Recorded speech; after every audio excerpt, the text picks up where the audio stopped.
Your emotions can affect your games, whether it's for good or for worse. That's why you always have to be very sharp and very analytical in your games. So let's go with the game which I started losing. In the middle game I was losing, and somehow, but not resigning, I found a mistake in the enemy's position and I used it. Now you have to think, when I was playing this game, I was not there. That means I was thinking about something else, I was distracted, I didn't want to play the game, it was a mistake, I shouldn't even have gotten in, but I decided to keep going. So, okay, we always go for a Queen's Gambit. We we ask questions in the center, whether if they want to accept or decline, and they go with c5. Now we take, and the best move now is to just take and hope for the best, but I made a mistake, and now this pawn is hanging. Now our objective is to cover this pawn, so we open up the diagonal of the bishop, they develop a knight, we should have done the same, and now they take. Now I got scared, I should have taken, and if for any chance the queen takes, we take with the queen, with the king. We then try and put the king here, so we have intentions of manually castling the king.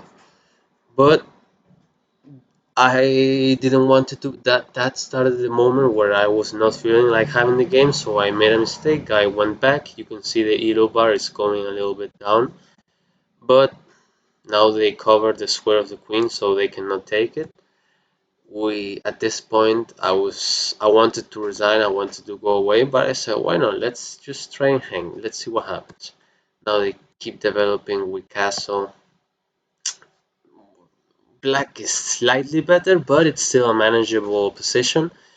We go for the center, trying to kick out this pawn. Good, they prevented us from that. And now this wasn't the best move because they can attack our knight. And for example, this was now a bad move. Now I'm 1.1 points in, not in advantage, but in disadvantage. And now they take the square. They cover the knight. That means that if we take, they can take, but they could also take from here, attacking our bishop, while we could take from here. So I made a mistake. I challenged the bishop. I take, and now they take. I got scared again in this position. I was not having it, so I should have taken the knight, attacking this knight also, but I did wrong. I took the bishop, and I thought, well, I can still take this knight, not if they just move it. So we're clearly losing 3.6, so that's bad. They try and attack the bishop and the queen, so we just pair to defend. So that's what we do. We have a little bit of exchange. They put the rook in the game, which is good. Now we take. They challenge the center, and this pawn is hanging. So we decide to go for it. They take.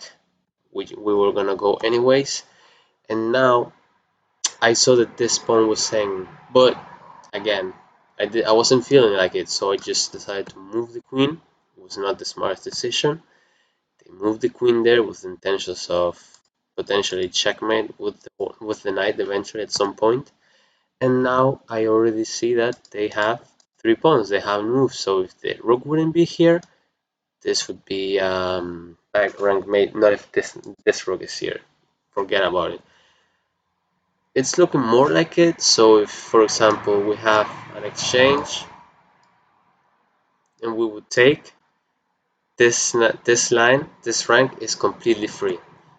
They move the queen, and now we are having intentions of potential checkmate. Let's see if our enemy sees it.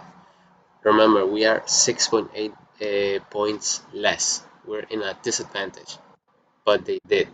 They missed it. That's why you never have to resign. We went from completely losing. Look, minus 6.97. That's almost like having one without one, playing without one queen.